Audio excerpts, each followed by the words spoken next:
Hey guys, what's up?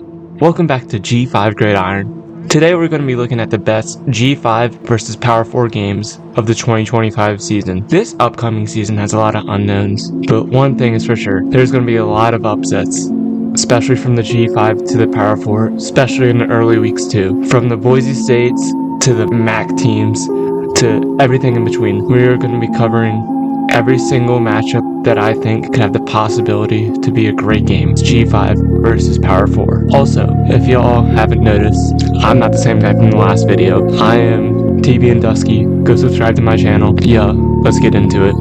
So yeah, this mid-season matchup will show if Boise State is ready to go back to the playoffs in 2026. They will have to travel to Indiana for this night game. Notre Dame will pack the stands, so Boise State better be prepared. Boise State will be led by returning game manager 5'11" James Madison. Siren Gaines is the Ashton Genty replacement for this year. Last year, Gaines rushed for 7.8 yards per carry in limited action. Their O-line will be led by stud blindside blocker Cage Casey. They return talented pass catchers in Matt Lauder, Latrell Caples, and Cameron Camper. Last year, Lauder had 47 catches for 600 yards and 7 touchdowns. Caples had 38 catches for 475 yards and 5 touchdowns. And Camper led the team with 60 catches for 900 yards and 4 touchdowns. They should increase their numbers with the absence of Genty. Jaden Virgin Morgan should provide nice speed off the edge coming off a 10-sack season. Marco Notorani will be starting at the mic. Finally, the secondary will be led by Ty Benefield, Omarion McCoy, and Jeremiah Earby. But what is the point of having a great secondary when Notre Dame is led by the two-headed monster in the backfield with Jeremiah Love and Jadarian Price? Love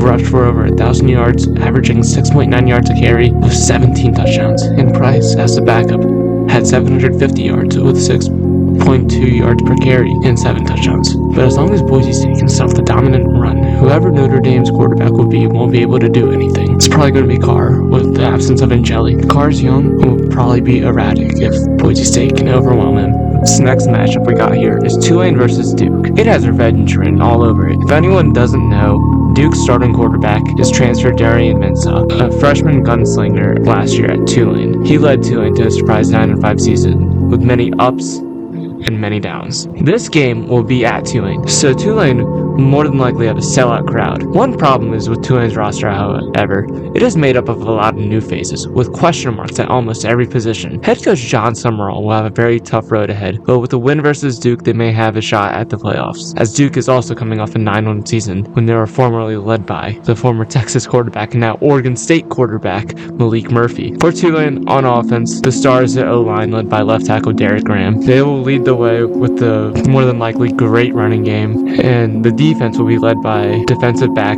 Bailey Despani. With a loaded transfer class, there's bound to be some gems. Tulane's roster is such a question mark, but Duke, on the other hand, has established running back Jacquez Moore. Even though I say he's established, he's coming off a down year and will look to bounce back in his final year at Duke. The O-line is even better than Tulane's, as they return every starter on the O-line. This includes greats like Matt Craycraft, Justin Pickett, and last but certainly not least, Brian Parker II, the future NFL draft pick. The D-line will be led by freakishly tall speed rusher Vincent Anthony Jr., who will look to improve on his 5-sack season the year prior. Nick Morris Jr. will be the captain of the defense, as he will look to also bounce back from a down 2024. The secondary is where this team shines, however, with Terry Moore and Chandler Rivers. Now get ready for these stat readings. Terry Moore last year had 2 forced fumbles, 4 picks, and 5 pass deflections. Chandler Rivers had an even better 2 forced fumbles, 3 picks, and an absurd 8 pass deflections. This game, in my opinion, will be very low scoring and will be an offensive slug. Whoever can establish the run game better with the 2 dominant O-lines will have their way with the game, as I think the secondaries are too good on both sides to have any strong passing game whatsoever. Okay, for this next segment, we're going to be really chill, really laid back, because I'm currently in a hotel room on my bed laying down with the mic in my lap, visiting my college in Sandusky, Bowling Green. So, since I'm in the MAC mood, we'll cover a MAC game, Miami versus Rutgers. This is a weird game, right? Who watches either of these teams? Well, fuck it, I do. Miami is coming off a season that started off with them going 1-4 4, but they turned it around and ended up making the MAC championship where they got blown out by Ohio. Man, fuck the Bobcats. They are looking to win the MAC this year. This will help them have a chance at a playoff bid. So, getting this win will help them immensely in their out-of-conference slate, where they also have to face a very below-average Wisconsin team. Miami will have an unk at quarterback with former Baylor and Toledo quarterback DeQuan Finn. In his best year, he had 2,600 passing yards with 22 touchdowns to 9 picks. He accompanied this with 500 yards on the ground with 7 touchdowns. Redshirt senior Kenny Tracy will start at running back. In his best year, he only had 300 yards for 3 touchdowns, but a pretty good 5.5 yards per carry. They have no proven pass catchers with hella transfers coming in. Like, their fucking best receiver, his best season was only 100 yards. Like, come on. But they have transfers coming in from Michigan State and Washington. They seem to be doing alright for themselves. Rutgers, on the other hand, is returning transfer Minnesota quarterback Athan Kaliakmanis, who's looking to improve on a below-average year, where he had 2,600 passing yards for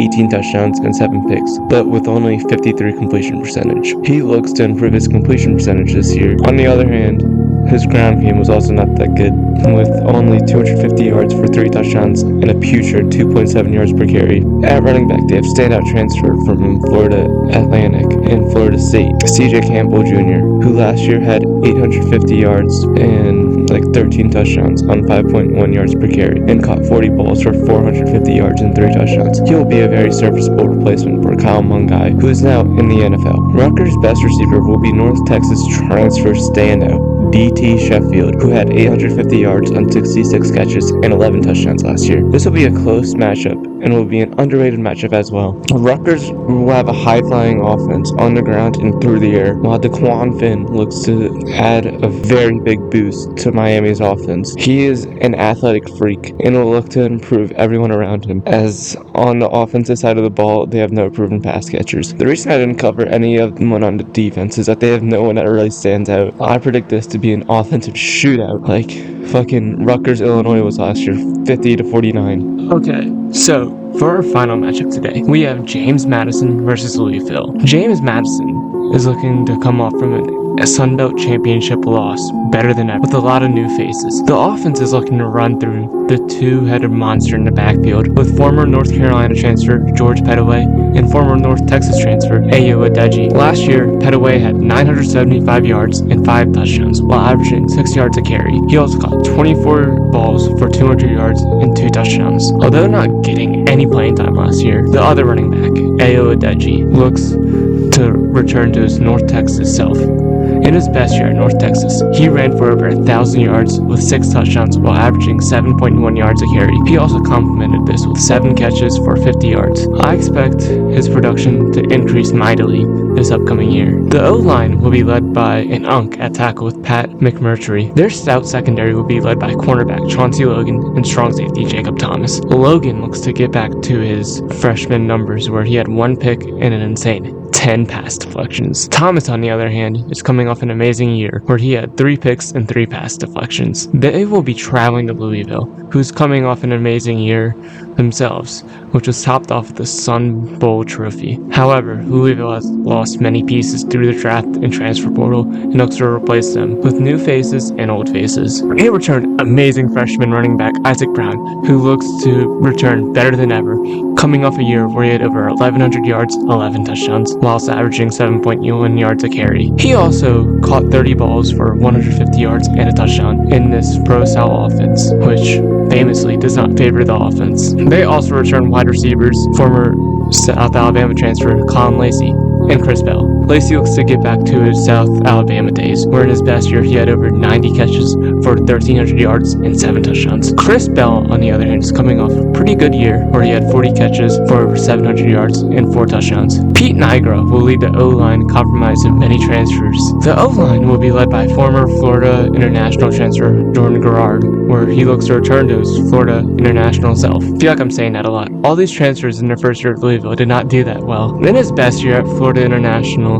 he had 2 sacks, 1 forced fumble, and 38 total tackles. TJ Quinn will lead the second level. His best year at Louisville saw him have 90 tackles for 2 pass deflections, 1 sack, and 1 pick. The secondary is nothing notable, as it's comprised of many transfers, so I have no idea who's going to start there.